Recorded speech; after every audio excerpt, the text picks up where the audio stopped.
Lô ra thường cười ra với ai có phơi khi xe những chi đầu đây phơi còn cái chúng con phơi ra lại những trầm cho vì ê định ai nè lên chạmទឹកđón mong mình đi xem một cái mong tỏ trắng bài ôi lên nhạc đó là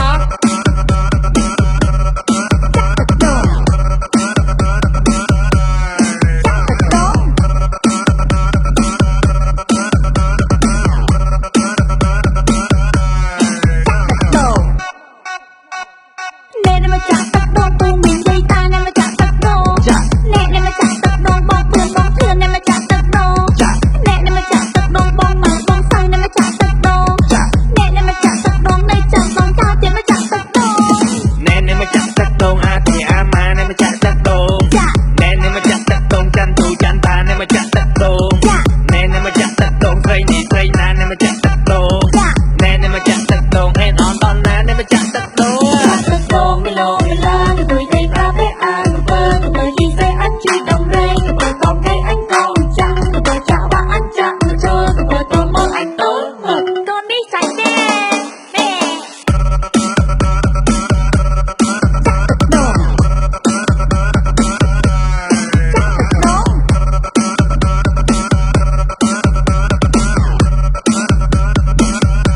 để không bỏ